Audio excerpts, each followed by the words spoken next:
오늘 중보기도는 정부 당국자를 위한 기도, 국가와 민족을 위한 기도입니다. 다 같이 기도드리겠습니다. 시작.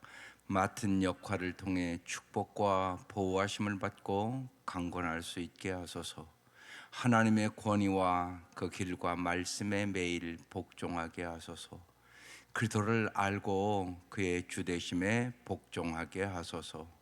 지혜롭고 긍휼히 여기는 마음과 경건함으로 지도력을 행사하게 하소서. 올바르게 판단하고 정의를 추구하며 긍휼히 여기고 하나님과 겸손히 행하게 하소서. 성실히 행하며 약속을 지키고 결단한 대로 실행하게 하소서. 꼭 이루어야 할 일을 끝까지 감당하고 위축되어 수동적이 되지 않고 책임을 잘 감당하게 하소서. 돌봐야 할 사람들을 잘 살피고 보호하며 이끌어주고 섬기게 하소서. 인종과 종교나 성별과 사회적 지위를 이유로 차별하지 않고 모든 사람을 존중하게 하소서. 악과 교만과 불의를 미워하고 사탄의 거짓말과 괴계에서 벗어나게 하소서.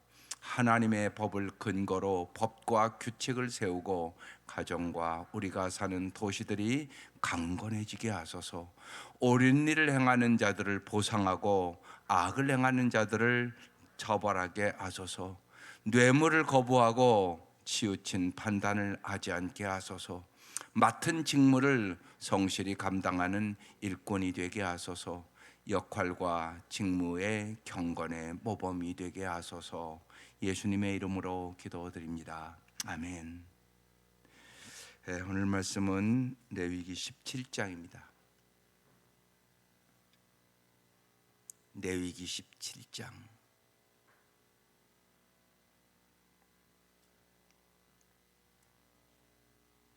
다 같이 합독하겠습니다. 시작. 여호와께서 모세에게 말씀하여 이르시되 아론과 그의 아들들과 이스라엘의 모든 자손에게 말하여 그들에게 이르기를 여호와의 명령이 이러하시다 하라.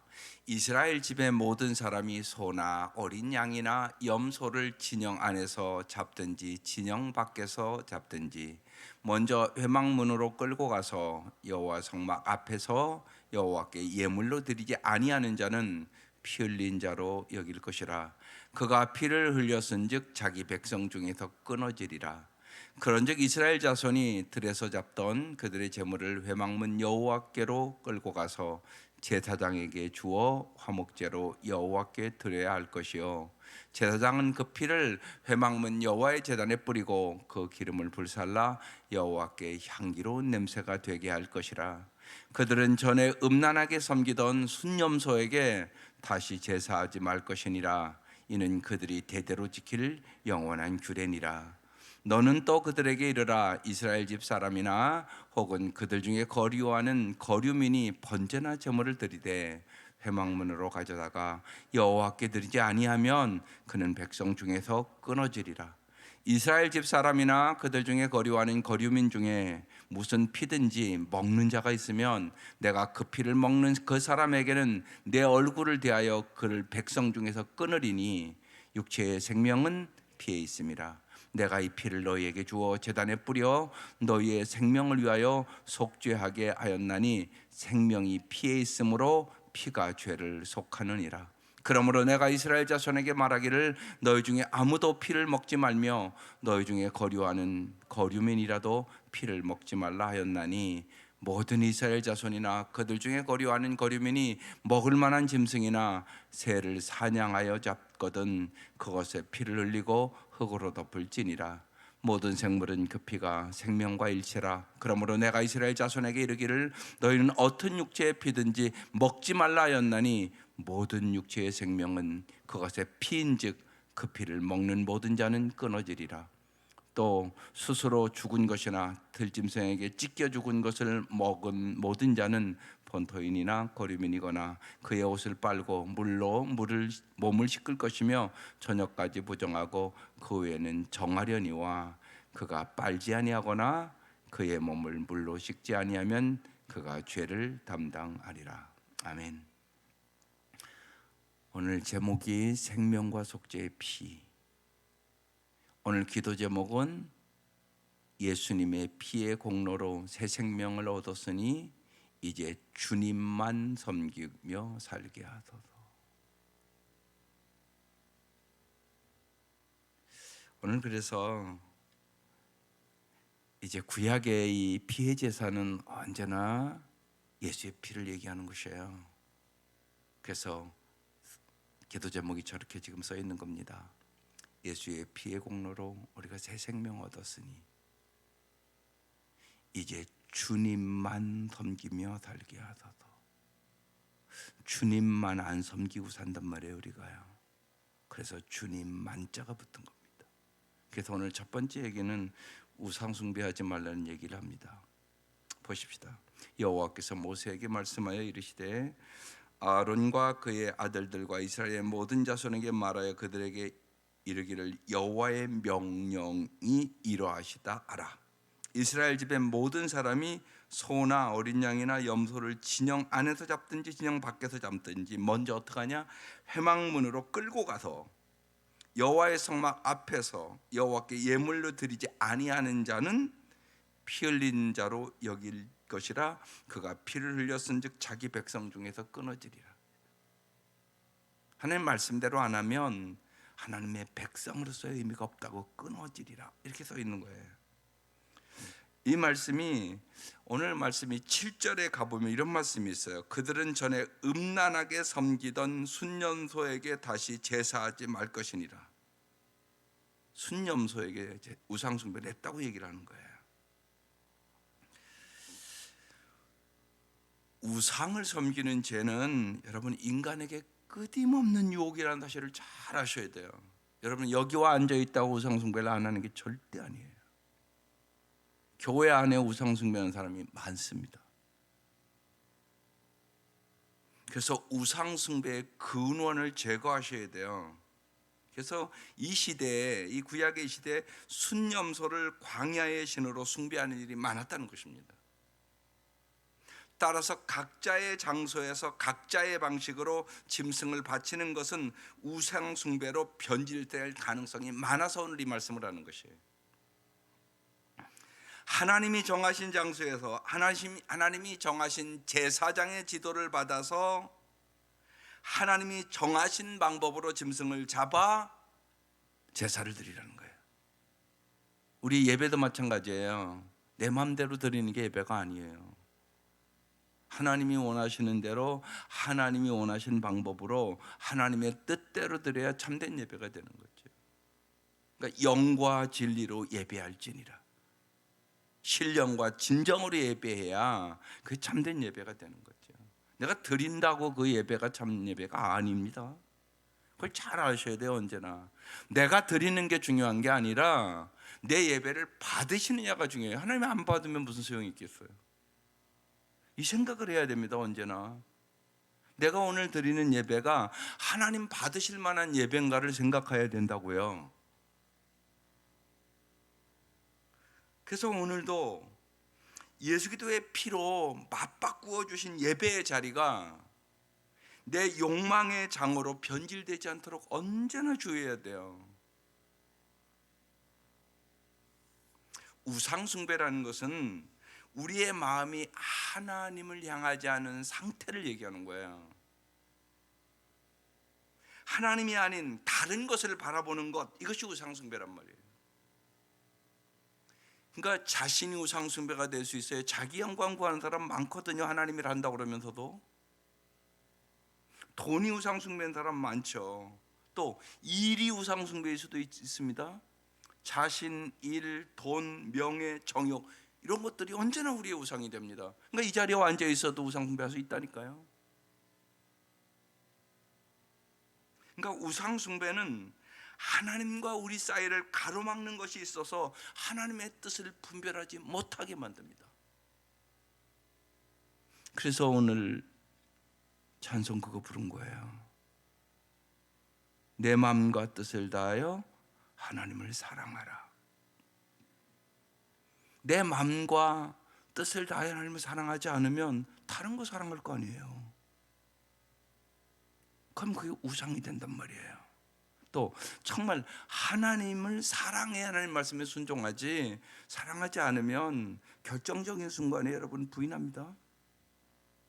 예수님 제자들 예수님 3년 반 따랐어요. 근데요, 그 사람들 자기 욕망 위해서 따랐어요. 그러니까 예수님 십자가에 돌아가실 때 다 도망가잖아요. 그게 내 모습일 수 있어요. 언제나. 그걸 잊지 마셔야 돼요. 그러니까 우상 숭배하는 사람은 반드시 예수님 버려요. 사랑하지 않는데 버리죠. 그래서 디베라 바닷가로 다시 돌아간 제자들을 부활하신 주님이 찾아가시잖아요. 그래서 베드로에게 묻잖아요. 요한의 아들 시몬아, 내가 이 사람들보다 나를 더 사랑하느냐고 묻잖아요. 우리가 몸과 마음과 뜻을 다해 하나님 사랑하지 않으면요, 예수님 버립니다. 그걸 여러분 꼭 기억하셔야 돼요. 그래서 오늘 그 찬송 부른 겁니다. 몸과 마음과 뜻을 다하여 주님을 사랑하는 사람만 우상 숭배하지 않을 수 있어요. 그렇지 않으면 내 욕망을 위하여 교회 다닌다고요. 그게 아니라고요. 언제나 잊지 마셔야 돼요. 기도는 현실 한가운데 우리를 원하는 것이 구하는 것이 아니라 우리의 생각보다 훨씬 크신 하나님의 능력을 구하고 바라보는 것, 이게 참다운 기도의 의미입니다. 여러분, 기도하며 하나님의 능력을 경험해야 되고, 기도하며 하나님과의 교제가 깊어져서 정말 내가 하나님을 사랑하는 사람이 되어야 되는 거예요. 하나님이 독생자까지 주시는데 우리가 안 구한다고 우리의 필요한 것을 안 주시겠어요? 여러분도 애 낳으면 그 필요한 거 애가 안 구해도 다 준비해서 주잖아요. 한 엄마도 그런데 하나님은 사랑이신데요. 독생자까지 주셨다고 십자가 걸어놨는데요. 이 사랑을 진짜 믿으시라고요. 언제나 그래서 여러분, 우리가 하나님이 언제 마음이 아파하실까? 여러분이 이렇게 살아가면서, 그러니까 비판하고 정죄하고 싶은 마음이 누구나 들 때가 있어요. 그때 뭘 생각해야 되냐면, 비판하고 정죄할 게 아니라 하나님의 마음이 얼마나 아플까 이 생각하셔야 돼요. 이게 참 중요합니다. 신앙의 성숙에 있어서. 그렇지 않으면 우리는 자기는 꼭 다 올바른 것처럼 꼭 영적인 위선자가 됩니다. 하나님은 마음 아파하시거든요. 현장에 가늠한 여인이 잡혀왔을 때 예수님은 마음 아파하셨거든요. 나도 너를 정죄하지 않으니 다시는 죄를 범치 말라 그러시잖아요. 언제나 여러분이 못마땅한 것이 많고, 세상에는 불의가 많고 악이 많고. 저는 이번에 이거 예를 들면 그 이준석 대표가 그 장애인 그런 얘기를 비판하고 막 그러잖아요. 저 사람 아직 너무나 젊어서 남을 위로할 줄 모르는 지도자구나. 일단은 위로하고 가야 되는 거잖아요.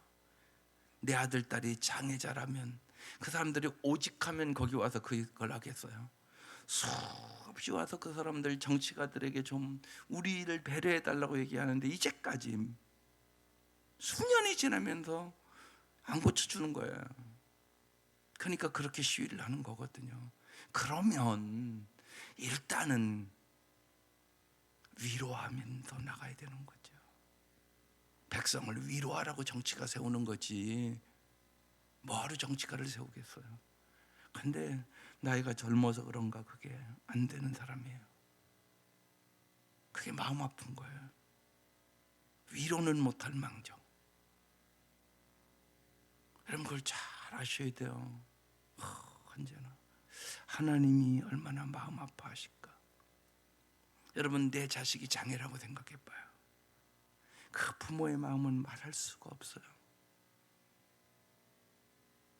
자폐의 알을 가진 그 엄마의 마음은요, 말로 표현할 수가 없어요. 얼마나 힘들어하고 얼마나 마음 아파하는지. 오직하면 그렇게 얘기하겠어요. 저 아이보다 내가 하루 더 살았으면 좋겠다. 기가 막힌 얘기잖아요. 이게 하나님의 마음입니다. 미우라 아야코는 그래서 자기가 하나님을 인격적으로 만나고 정말 너무나 하나님이 좋아서 하나님을 믿게 됐다고. 하나님이 인격적으로 어떻게 만나냐, 성경을 읽으면서 하나님이 어린아이를 무시하는 그 시대에 예수님이 어린아이를 얼마나 귀중히 여기고 어린아이 같아야 하나님의 나라에 들어갈 수 있다고. 그 어린아이를 존중하는 예수님의 인격을 보고 나는 예수님을 인격적으로 만났다고. 소경 바디메오가 부르짖을 때 사람들은 시끄럽다고 가라고 그럴 때 예수님은 내가 무엇하여 주기를 원하느냐 물으시면서 정말 내 믿음이 너를 구원하리라고 그러면서 소경의 눈을 띄워주신 그 사랑의 예수님을 보고 나는 그 성경을 보고 인격적인 예수를 만나고 믿게 됐다고. 날 때부터 소경인 사람들은 다 죄 때문에 그랬다고 얘기하는데 너를 통하여 하나님의 영광을 드러낼 것이라고 그렇게 말씀하신 예수님의 인격을 보고 나는 진짜 인격적으로 예수님을 만나고 예수를 믿을 수 있었다고. 여러분, 성경으로 예수님을 잘 보세요. 주님을 우리가 알면, 성경의 예수님을 진짜 내가 인격적으로 만나면 예수를 사랑할 수밖에 없습니다. 예수님처럼 그렇게 소중히, 인간을 소중히 여기고 사랑하고 그들을 비판하거나 정죄하지 않고 그들의 아픔과 언제나 함께 하시는 분은 세상에 없습니다. 이게 우리가 믿는 예수님이 돼요. 이 예수님을 알아야 우리는 우상 숭배하지 않아요. 오늘 그래서 첫 번째가 우상 숭배하지 말라는 얘기입니다. 기도하면서 언제나 주님을 더 사랑하시고 주님의 마음을 더 알고, 여러분이 비판하고 정죄하는 인생이 아니라 언제나 위로하고 격려하고 정말 여러분의 삶에 중보기도가 점점 많아져서 하나님을 사랑하고 이웃을 사랑하는 삶을 살아갈 수 있기를 주의 이름으로 축원합니다. 두 번째로 하나님과 인간과 화목하게 살라고 화목제를 드리라고 그래요. 5절에 그런즉 이스라엘 자손이 들에서 잡던 그들의 재물을 회막문 여호와께로 끌고 가서 제사장에게 주어 화목제로 여호와께 드려야 할 것이요, 이렇게 써 있어요. 여기 그 참 깊은 의미가 있습니다. 짐승을 화목제로 드리라, 이 얘기는 화목제의 이 명령을 준행하려면 반드시, 그러니까 고기를 이웃과 나누어야 돼요. 혼자 다 먹을 수가 없어요. 이렇게 양이 너무나 많아서. 이게 중요한 의미가 있습니다. 하나님의 생각이 참 깊은 거예요. 여러분, 예배의 본질에는 언제나 나눔의 교제가 있어야 하는 것입니다. 말씀도 나누고 사랑도 나누고 은혜도 나누고 기도응답도 나누고, 목장에서 그래서 자꾸 삶을 나누라고 얘기하는 거예요. 삶을 나누는 거예요. 우린 그도의 몸으로 서로에 대한 책임을 지고 함께 살아야 되는 것이에요. 그래서 어제도 여러분, 믿지 않는 영혼에 대한 당신은 책임을 갖고 있습니까? 반드시 전도와 선교에 대한 책임을 우리가 가지고 살아야 되는 거예요. 그렇지 않느냐? 반드시입니다. 나만 잘 살아도 되는 게 아니에요. 하나님은 세상을 사랑해서 모든 사람이 함께 잘 살기를 원해요. 그래서 우리가 그도의 몸이다, 그 얘기를 하는 거예요. 몸은요 전체적으로 건강하셔야 되잖아요. 코로나 이후에 집사람이 많이 호흡기가, 집사람은 옛날에 폐결핵을 얻어서 한쪽 폐가 활동을 못해요. 그래서 한쪽 폐로 살아가는 사람인데 조금 이게 나빠진 것 같아요. 그래서 어제 병원을 갔는데 며칠을 좀 입원해서 치료를 하는 게 좋을 것 같다. 그래서 그 이유는 동네 병원은 약을 좋은 걸 쓸 수가 없답니다. 그래서 입원해야만 약을 좋은 걸 쓸 수 있어서 며칠 입원해서 좀 치료를 받으면 좋겠다, 그렇게 진단을 하시더래요. 그런데 실제로 밤에 잠을 못 자요. 30분 1시간마다 깨는 것 같아요. 숨쉬기가 어려워서. 근데 제가 참 옆에서 보는 마음이 안쓰러워요. 참 안쓰러워요. 잠 못 자는 게 얼마나 고통스러운가. 그리고 잠 잘 자는 게 미안해요. 제가 미안해요. 참 옆에서 이렇게 자는 게, 예, 아픈 사람을 옆에 두고 자는 게 미안해요. 하나님이 그러시겠다, 제가 그 생각을 해요. 하나님이 우리를 보고 그러시겠구나. 하나님이 언제나 그 마음을 가시는구나, 그 생각을 가져요. 하나님께서 우리가 이 땅에 살아가는 동안 하나님을 사랑하고 서로 사랑하고 이 땅에서 평화를 만드는 사람, 화목해 하는 사람, 그리고 화목해 하는 직책을 줬다고 말씀하는 것이에요. 로마서 14장 17절 말씀에 하나님의 나라는 먹고 마시는 것이 아니요 오직 성령 안에 있는 의, 정의와 평강, 평화와 희락, 기쁨이라고 말씀을 하세요. 지금 세계는 온 인류를 1년간 먹이고 입히고 재울 수 있는 비용을 단 하루 안에 전쟁 무기를 만드는 데 써요. 그런 나라들이 너무너무 많아요.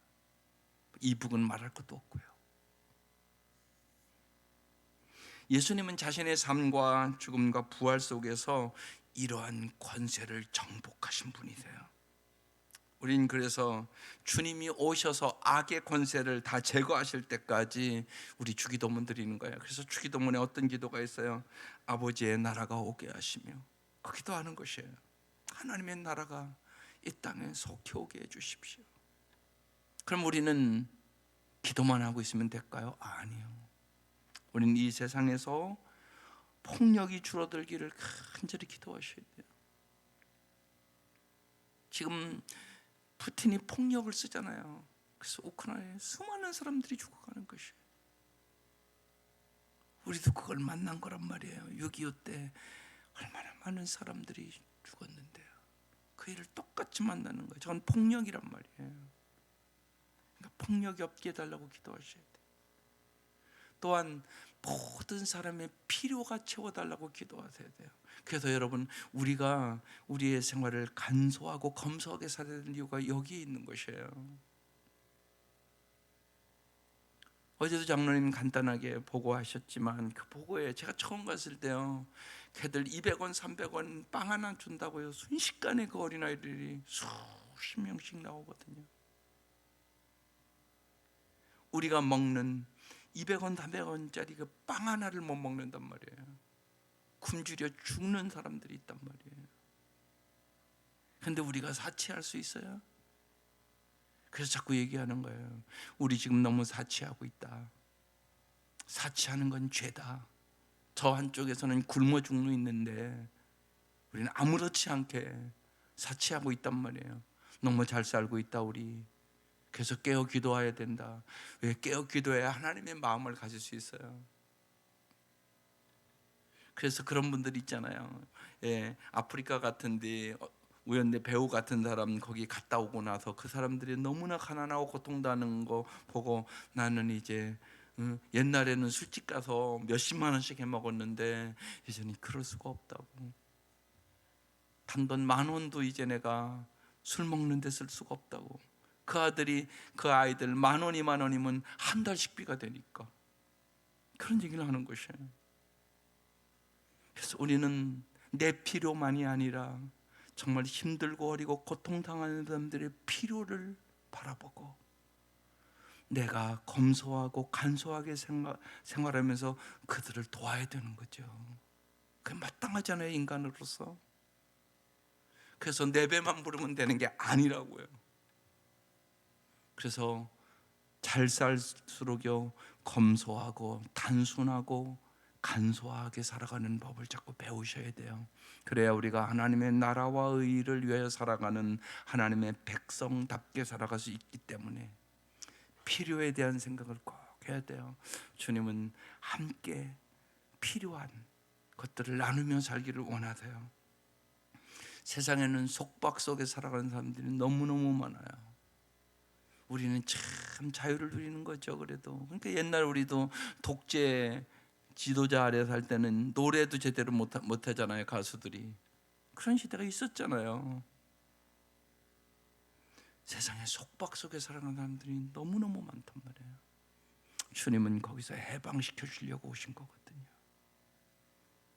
또 우리가 주님을 진짜 믿지 않으면 사람은 염려와 근심 속에 살아요. 그래서 주님은 폭력과 필요와 속박과 염려에서 우리에게 해방을 시켜 자유를 주시려고 오셨어요. 이게 우리가 믿는 예수 그리스도예요. 진리를 알지니 진리가 너희를 자유케 하리라. 여러분 여기까지 언제나 생각하고 기도하셔야 돼요. 그래서 그 기도문 드린 것 같고 자꾸 하루에 한 번씩이라도 꼭 기도하세요. 그렇지 않으면 언제나 우리는 내 문제만 가지고 기도해요. 내 가정밖에 몰라요. 자꾸 중보기도가 늘어가야 돼요. 그래야 하나님의 마음을 알게 돼요. 그래서 화목제를 드려라. 하나님을 사랑하고 이웃을 사랑하며 살라는 말씀이에요, 사실은요. 그 다음에 말씀은 이제 10절 이하의 말씀인데, 헛된 생활 방식을 버리고 속죄의 은혜를 기억하고 살라는 거예요. 오늘 우리에게는 주님이 핏값을 지불하고 은혜로 너를 구원해 줬다는 사실을 언제나 기억하고 살라는 말씀이에요. 그래서 속죄에 관한 규정이에요.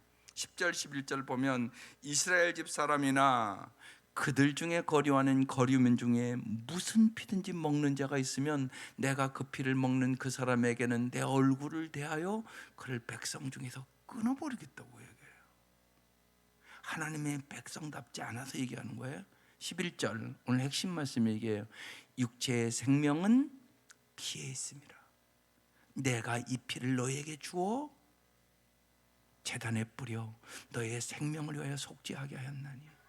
여기서 우리는 예수의 십자가의 피를 보는 거예요. 예수님이 우리에게 여러분 피를 준 거예요. 여러분 예수님 피 수혈 받아서 살았다고요. 쉬운 얘기로. 피를 너에게 주어 제단에 뿌려 너희 생명을 속죄하게 하였나니. 예수의 피로 예수님이 생명을 주서 우리를 속죄해 주신 거예요. 그래서 우리 구원받은 것이에요. 그래서 아까 그 제목을 드린 거예요. 하나님은요 오늘 피를 생명으로 간주하고 있다고 얘기하고 있는 거예요. 그래서 하나님은 피를 먹는 것을 금한다. 피는 생명의 원동력이고 피를 흘리면 죽음으로 이어지므로 하나님은 피는 생명이다 이렇게 지금 말씀하고 있는 거예요. 생명은 하나님께서 창조하셨고요, 하나님께 속하였기 때문에 피를 함부로 먹는 것은 하나님의 창조 행위를 무시하는 행위라고 얘기하는 거예요. 또한 이 피는 속죄, 죄의 용서를 상징해요. 그래서 모든 제사는 속죄의 피가 그 중심을 차지해요. 구약은 짐승의 피는 그래서 예수의 피를 상징하고 있는 거예요. 그래서 꼭 피를 바르기도 하고 뿌리라고도 꼭 얘기를 하고 있는 거예요. 이 말씀을 베드로전서 1장 18절에 베드로는 이렇게 해석해 놓고 있어요. 여러분은 조상으로 물려받은 여러분의 헛된 생활 방식에서 해방되었습니다. 여러분도 아시지만 그것은 은이나 금과 같은 썩어질 것으로 된 것이 아니라 흠이 없고 티가 없는 어린 양의 피와 같은 그도의 귀한 피로 되었습니다. 하나님께서는 이 그도를 세상이 창조하기 전에 미리 아셨고 이 마지막 때 여러분을 위하여 나타내 주셨습니다. 이렇게 써 있어요. 그래서 예수님의 귀한 피로 내가 속죄함을 얻었고 구원받았다는 사실을 깨달으면 헛된 생활 방식을 해서는 안 된다. 너희들이 이제는 오직 하나님의 영광을 위한 삶을 살아가야 되는 것이 마땅하다고 얘기하고 있는 것이에요. 우리가 예수님의 피의 공로로 새 생명을 얻었으니 이제 주님만 섬기게 하소서. 이게 오늘 기도 제목이에요. 하나님, 정말로 내가 주님보다 더 사랑하는 것들을 다 제거하게 하여 주시고 우상 숭배하지 않도록 도와주시고 주님만을 사랑할 수 있도록 도와주세요. 주님만을 섬기게 해주세요. 주님의 마음이 가는 곳에 나의 마음이 가게 하시고 주님이 마음 아파하는 곳에 내가 비판하거나 정죄하는 자가 아니라 중보기도 하는 자로, 주님이 마지막 십자가에 달리면서도 아버지여 저들이 하는 것을 알지 못하오니 용서하시옵소서 기도하심으로 우리가 구원 얻은 것이에요. 그래서 여러분이 날마다 중보기도자로 정말로 하나님을 사랑하고 우리 자신이 세상을 화목케 하는 평화의 제물로 쓰임받는 저와 여러분 되시기를 주의 이름으로 축원합니다. 기도드리겠습니다. 하나님 아버지,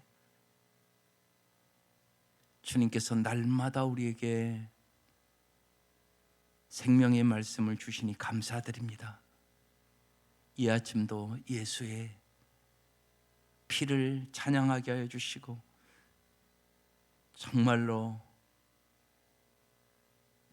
주님과 날마다 손을 붙잡고 동행하는 저희들이 되게 하여 주옵소서. 하나님, 세상은 끊임없이 폭력과 필요와 속박과 염려 속에 신음하는 사람들이 날마다 우리 주위에 있음을 저희들이 알게 하여 주시고, 저희들이 진실로 하나님만을 사랑하게 하시고 주님의 마음을 알게 하여 주시고, 기도로 이웃을 사랑하는 것부터 시작하게 하여 주셔서 우리가 헛된 영광을 위하여 살지 않도록 도와주시고 오직 하나님의 영광을 위하여 살아갈 수 있도록 인도하여 주옵소서. 예수님의 피의 공로로 저희들이 새 생명을 얻었으니 주님 새 성품을 가지고 살아갈 수 있도록 날마다 성령의 충만함을 허락하여 주시고 저희들이 새 생활을 할 수 있도록 도와주시고 이제 주님만을 의지하고 주님만을 사랑하며 살아갈 수 있도록 인도하여 주시옵소서. 예수님의 이름으로 기도드립니다. 아멘. 이젠 우리를 죄악에서 구원해 주신 우리 주 예수 그리스도의 은혜와 하나님의 극진하신 사랑하심과 성령의 교통하심이 사랑하는 온 성도들 위해 지금부터 영원까지 함께 하시기를 간절히 축원하옵나이다. 아멘.